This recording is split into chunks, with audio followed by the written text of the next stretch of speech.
I'm Niall Paterson. Welcome to the Sky News Daily, where, once again, we are talking about racism in politics. Frank Hester has given the benefit of his huge success to the Conservatives, to the tune of £10 million in donations and the odd helicopter ride for the Prime Minister. Back in 2019, he also gave his employees the benefit of his views on the former Labour MP, now sitting as an independent, Diane Abbott. He suggested that her very presence made him feel like he wanted to hate all black women and I'm quoting here, that she should be shot. Having fudged the issue for the best part of 24 hours, only going so far as to say Hester's comments were offensive and wrong, it was the Business Secretary, Kemi Badenoch, who first correctly identified them as racist, Downing Street later following suit. Later, I'll be speaking to a close colleague and friend of Miss Abbott and herself, a black parliamentarian, the Labour MP, Don Butler. But let's begin with our Deputy Political Editor, Sam Coates. You and I are speaking mid-afternoon on Wednesday, not long, of course, after PMQs where this topic came up. Why is the Prime Minister of the United Kingdom putting money before morals? Prime Minister. Mr. Speaker, as I said, the comments were wrong. The gentleman in question has apologised for them, and that remorse should be accepted. Stephen Flynn. This is complete rubbish. The gentleman in question apologised for being rude. He wasn't rude, he was racist, he was odious, and he was downright bloody dangerous. Now, on Monday, the number 10 said, we've seen an unacceptable rise in extremist activity which is seeking to divide our society and hijack our democratic institutions. Isn't extremism that we should all be worried about? The views of those Tory donors that we've read about this week. So there may well be developments through the course of the afternoon. But right now, as of this point, has Rishi Sunak put this story to bed? No, Neil. What the Prime Minister did is it's the first time we've seen him since Friday. That's a very long time when he's meant to be out campaigning at the start of the week for us to not hear from the Prime Minister. In that period, we had the row over Frank Hester's comments. We had the defection of Lee Anderson. You've got a lot of jitters in the Conservative Party, not least because the budget doesn't seem to have landed particularly well. So this Prime Minister's questions actually mattered. And it mattered because Rishi Sunak needed to show MPs, more than anything else, that he's got this. He's got this job of being Prime Minister. He's got it in hand and he knows what he's doing and he can lead. And at the heart of the Prime Minister's tactic was two things. First of all, to point out lots of examples of Labour language that has been less than perfect. Angela Rayner talking about scum. The Conservative Party are pointing out to Labour donors who have said potentially things that they think could be problematic and might need money to be being paid back. So basically to sort of, as it were, muddy the waters. And secondly, to try and draw a line under it by, and I quote, say the words, and I'm going to pull them up on my phone because getting them exact is important, that the remorse of Frank Hester should be accepted. I suppose there's only one person who can answer that, and that's Diane Abbott. The rest of the Conservative Party have not automatically accepted that. So the Prime Minister comes out and says, believe him when he says he's sorry. Now that is either, depending on your view, the Prime Minister effectively accepting the remorse himself and believing it and thinking that this guy has truly been repentant. Or, if you take another attitude, the Prime Minister basically wanted to keep the money and maybe even accept more donations from Frank Hester and trying to move on from it. And within minutes, we had a Tory MP, Paul Bristow, refusing to echo that sentiment when I pushed him on it. And then a couple of minutes later, and this matters, Neil, a statement by the Scottish Conservative Party basically walloping Rishi Sunak and taking him to task for what he just said at Prime Minister's questions. And this matters. This is big, Neil. You've got an entire nation of the Conservative Party rejecting the Prime Minister's attempt to move on for it. Let me read you what the Scottish story says. These comments are racist and wrong. Okay, that's the same as what the Prime Minister said. The Scottish Conservative Party has never accepted a donation from Frank Hester. That's just a fact. And here's the difficult bit for Rishi Sunak. And the UK Conservative Party should carefully review the donations it has received from Hester in response to his remarks. So the Prime Minister goes up at Prime Minister's questions, really important moment for the Prime Minister, and goes, look, we're not giving this money back. He said it. Like very, very explicitly at PMQs. Within seconds, the Scottish Conservatives put out a statement saying, no, we think that's wrong. That is a very difficult moment of challenge for Rishi Sunak, and I'm not quite sure how this unfolds. Isn't part of the reason that the Scottish Conservatives have found themselves in this position and have spoken out in this way is the evolution of the line emanating from Downing Street? We had the Conservatives, number 10 spokesman and others, insisting, or front benchers indeed, insisting that whilst what he had said, what Frank Hester had said was offensive, it didn't cross that racist threshold. Then, of course, you have cabinet member Kemi Badenoch, coming out and saying, actually, do you know what it is? Forcing, I would submit, the government to change tack. Yesterday, this wasn't racist. Today it is. I think that in part what you're seeing is a distracted number 10 that's losing confidence. So these things are easier to deal with when you're 26 points ahead than 26 points behind, because when you're 26 points behind, you're having to run faster to keep up with all the different viewpoints, and people feel much more able to take a pop at you. And I think the other thing is that there is just a fear, if you condemn one set of comments and take action over one set of comments that maybe a wider group of Tory MPs don't actually find so objectionable, then you start alienating others within your own party, within your own MPs, within your own ranks of green benches, at a point where you can ill afford to lose support. These things are hard when you're behind. I do see what you're saying, Sam, but look, let's just refresh our memory as to what Frank Hester actually said.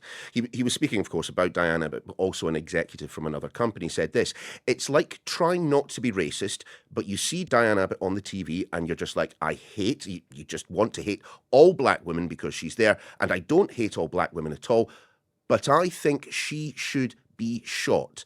The executive he was talking about and Diane Abbott need to be shot.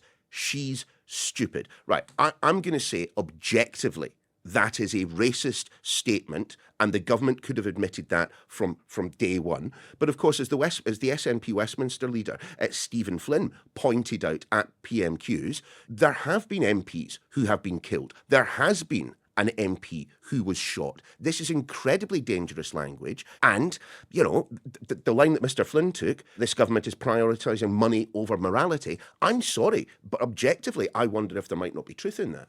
I'm simply going to say all listeners will make up their own mind, and the facts seem relatively clear. They've got all the information that there is to have. Everyone at home can make their own determination. What I do know is that the Tories are not taking this line down, and they're flinging lots of mud back at the Labour Party and questioning some of their donors. But is that something that the public are going to pay attention to, or does it just end up with the sort of Westminster slurry of mudslinging, resulting in everyone just basically flicking the off switch on politics for a couple of days? Genuinely, I'm never quite sure how everybody comes out of the wash in episodes like this, although I know that everyone needs a bloody good wash. I think it will be fascinating to discover whether, Frank Hester saying Diane Abbott needs to be shot, or Lee Anderson saying that the Mayor of London is the pocket of Islamists, whether either of those fall within the government's soon-to-be published definition of extremism. When's that happening, Sam? On Thursday. The government are expanding their definition of extremism for the first time in 9 years. And in a departure from the past, they're actually going to, we think, we've got to wait for it to actually happen, list organisations that fall foul of this definition of extremism or are caught by this definition of extremism. What I do know is there are all sorts of warnings that Michael Gove adjudicating against a new set of criteria could be problematic when it comes to determining who is an extremist.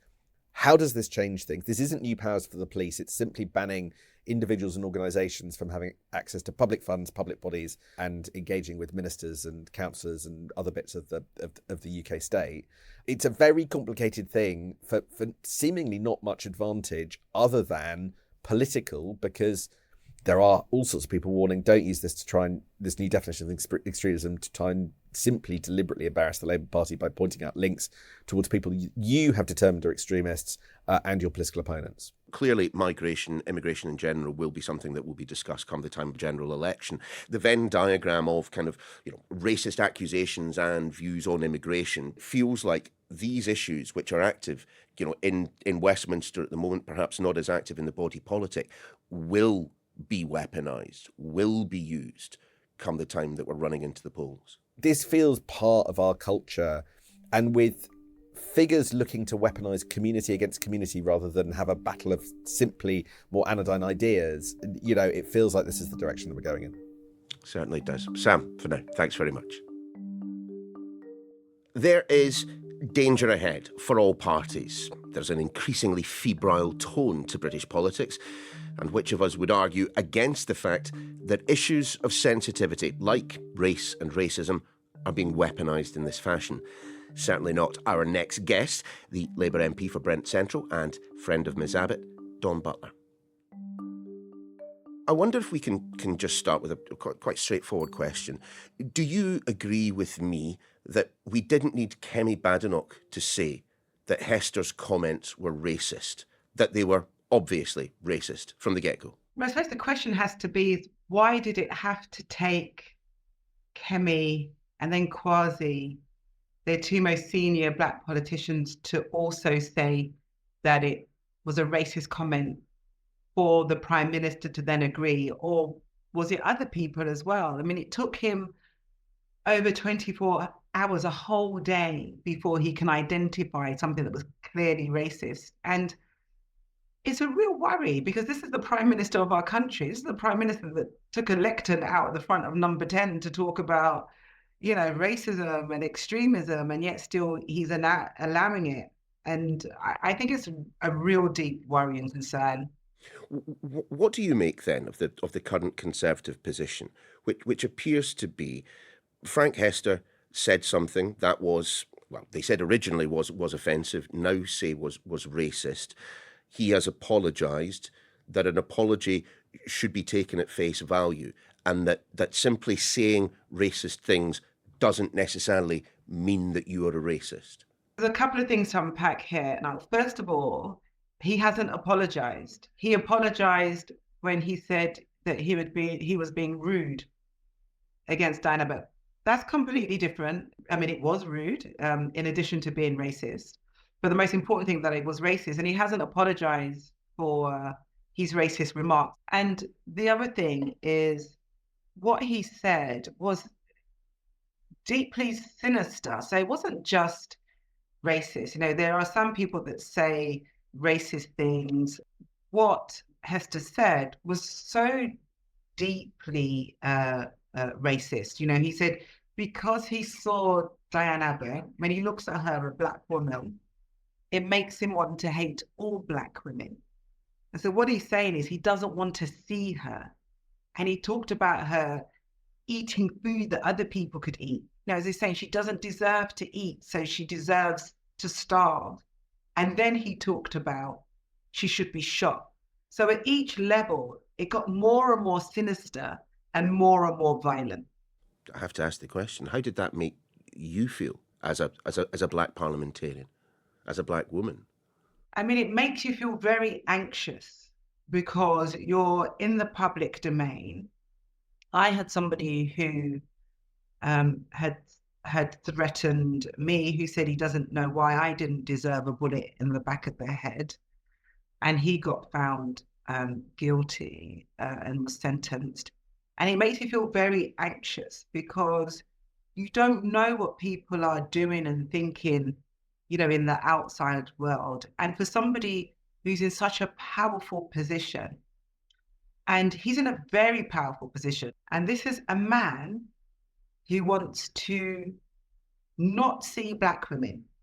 He wants to eliminate black women, in his own words. Just seeing one black woman makes him hate all black women. So he doesn't want to see us.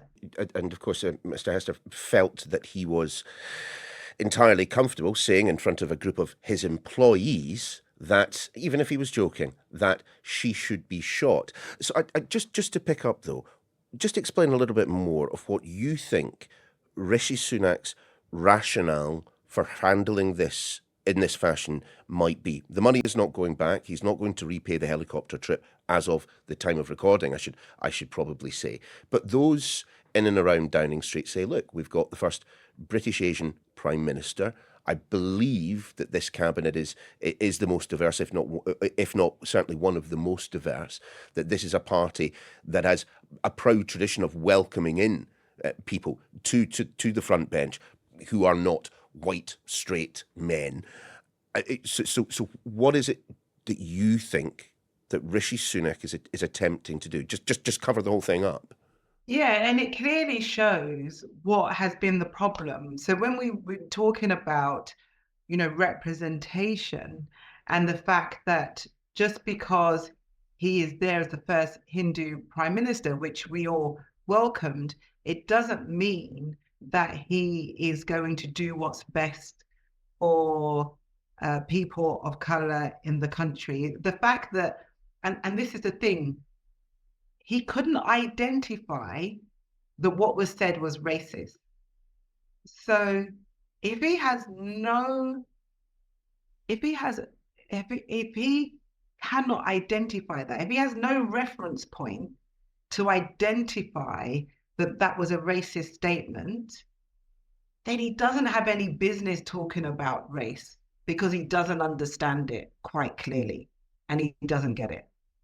But what though of the argument that, everyone in Westminster is in the same plague pit, that there are accusations and legitimate accusations of racism within Labour ranks, for example? I mean, the Ford report identifying the hierarchy of racism within the party. I mean, Labour's hands are not entirely clean when it comes to this sort of thing. I don't make any excuse for the Labour Party, because this isn't about party politics. This is about how we deal with racism, period. This is about how we ensure that the next generation doesn't have to go through what I went through or what Diane went through. Diane went through a lot. When I came into Parliament, it was just Diane and then myself, right? There was 2 Black women in Parliament. We're kind of different generations, but I went through a lot. Diane went through a lot. I don't want the next generation of Black women, of which there are a few now, to go through the racism that I went through. So these uncomfortable conversations is about how we move things forward. And that's what's important. So this isn't a party political point. I've called the Labour Party out on their hierarchy of racism. Obviously, you will know Diane Abbott very well. I'm just wondering, you'll have spoken to her. How is she feeling about all of this? Certainly, she was trying to catch the Speaker's eye during PMQs, but for whatever reason, Sir Lindsay chose not to take a question from her. We took Diane out for lunch today, the Black women in Parliament. We took her out for lunch and we sat and we had lunch. And it affects her. We are not, invincible. We get these labels as strong Black woman or angry Black woman. We are not invincible, and it does affect us. And you speak to Black women in the public eye, there is a certain amount of armor that we have to wear just to get through the day. And it is hard. And when your Prime Minister, who is supposed to protect us, when your Prime Minister, who's supposed to get it, doesn't and lets you down and fails, God, it's a betrayal. But it also just makes you think, gosh, we're never going to move forward. So what then do you think, Dawn, should happen as regards the Labour Party and Diane Abbott? I saw Sir Keir Starmer after PMQs went to the back ranks of the benches to speak to her directly. But I suppose the issue with her being reinstated, with having the Labour whip reinstated, is that she herself was suspended for comments that were taken by others to be racist. Yes, and Diane apologised for the letter that she put out. She apologised almost immediately, and she's still a member of the Labour Party. She just hasn't got the whip back. And so where people are saying, well, you can apologize, you can go on a journey, that is true. If you're a racist, you can mitigate your behavior and not be a racist, or try not to be racist again. And this is actually why, since yesterday, I've kind of changed my mind, where I was saying that I thought that the Tory party should hand the money back. I don't actually think the Tory party should hand the money back. I think that money should go to good causes, some in Hackney North, in Diane's constituency, some in various charities like Hope Not Hate or Black Women Rising. I feel that money should go to good use to help educate people like Hester and the Prime Minister. They need educating quite clearly, because otherwise, straight away, they would have said, yes, this is racist. They sent out ministers. How embarrassing is that? Having ministers go out in the air with saying, well, it's not racist. It's just not nice. It's crazy. Dawn, many thanks. Clearly, the Hester hysteria has some way to go, so we may very well be returning to the topic soon indeed. But after the break, we have another story for you, and an incredibly alarming one at that. Kids, some of primary school age, filming themselves hurting and killing animals with catapults and then sharing the material on social media. You don't want to go away. Welcome back. If, like me, you're the parent of a young child, then I'm sure, like me, social media fills you with a cold dread. It's a not entirely unregulated space, of course, but certainly one where Daddy wouldn't have quite the level of oversight that he would like. Thankfully, me and the wee man are still a couple of years away from having to navigate this increasingly tricky part of growing up. Fingers crossed anyway. But for those of you already there, well, you might just want to pay attention for the next few minutes. Why? Well, a Sky News investigation has discovered that hundreds of people, some primary-age children, are filming themselves attacking and even killing animals with catapults, and then sharing the footage on WhatsApp groups. Just a warning, we will be discussing the detail of some pretty horrific acts that some of you may find distressing. Sky correspondent Amelia Harper is the reporter behind the story, and she makes her debut on the Daily now. Amelia, great to have you on. Just tell us what you have found. I mean, the detail of this story is incredibly alarming. So this was the result of a long-running investigation, and essentially what it's found is that children are using catapults, so these are these handheld slingshots essentially, to kill and in some cases abuse animals. This is being done across a range of WhatsApp group, and these children are sharing this imagery, this videos, and this is a UK-wide network on the app. There are 11 groups, nearly 500 members. Wow. Not all of them are children, but the vast majority of the evidence that I have looked at that has made up this report has been children causing these injuries to animals. It's awful. In a WhatsApp group, you have the ability to share images, you have the ability to share audio and video. What have you been seeing and hearing? Well, brace yourself, because it's not that nice. Some of the videos include, for example, there's a deer that was targeted by a deer. Yeah, this is a huge, it's a big animal. And there's a video of this deer, and it is lying on the floor. It is blatantly writhing on the floor in pain. This child is filming it suffering, lying on the floor. This person holds this catapult in front of the camera, which is quite a regular feature of how this material is made. This deer is then kicked across the legs. It's then writhing in pain more on the floor. There's another video which really got me the other day, and there was a pigeon which was lying in a pool of blood on the floor. This young individual jumps down towards it, celebrates its death. It's still just about alive on the floor, and it is then pushed into the ground with this person's foot, and its eyes extruding out of its eye socket. It's just awful. People that are sharing this material are delighting in the sharing of it. This is being done deliberately. This is being done for fun. There is no legal way in which this is okay. This is animal abuse. The RSPCA has looked at it and said this is animal cruelty. This animal is suffering, and it's for fun. There is celebration in these. There was one photo which I sort of came across quite early on where a person had posted a photo of a quite a literal pile of pheasants saying killed 45 in one night. You know, the scale is truly enormous. The thing that strikes me is that there will be people listening to this who perhaps have an image in their head of what a catapult is. Yeah. And it's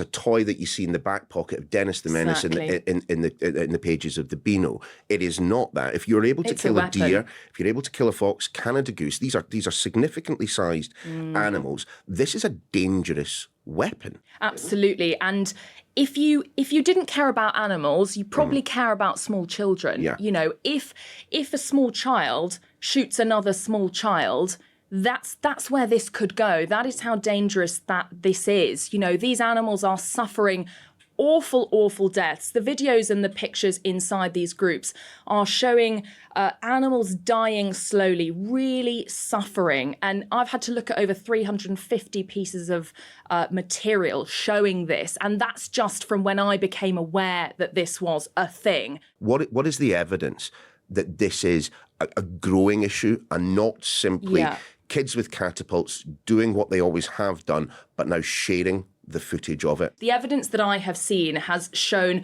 a real sudden rise, over the last perhaps 6 months of children killing animals and injuring animals with catapults. And I think what is interesting is that this is not being done for any legal reason. And for example, the Swan Sanctuary that we went to visit, they had 20 catapults, 20 birds in their care, all with catapult injuries. And going to see and looking at the dates on the x-rays, these are all in the last year. They've had to remove, in one case, one swan had 3 ball bearings in its head and neck. And the point here is that these are kill shots. These are targeted kill shots. And I think this is a very worrying trend. Again, there will be people listening to this who think of, the anecdotal evidence that exists for people at a young age harming animals in this fashion, going on to commit, more serious offences later on in life. I mean, again, we cannot speak to a link there, but I mean, I don't think that's an unfair concern. I think it's a worry. We must stress that no children that we have come across in this have, proven to have any links with any other crime. But it is a real concern that, people who abuse animals in this way or any other way are, apparently, according to research, more likely to go on to commit crime. So it's a real worry. Let's finish when I started with social media, in fact, specifically with WhatsApp. I mean, I was going to say, what are they saying? Well, I know what they're saying. They're not saying very much. I've read the response that we've had from WhatsApp, and this is just my view here, but I think it's pathetic. What have they been saying? We obviously put the evidence to them and explained what was going on, and they said, we respond to law enforcement requests based on applicable law and policy. I think the point that they were making is that this is an encrypted service and therefore the user has, complete privacy. But what is being proliferated on their platform is animal suffering, animal killing and animal abuse. Well, let's see if anything comes of this story. Amelia, thanks very much. Thank you. And that is your lot for today. We'll see you next time.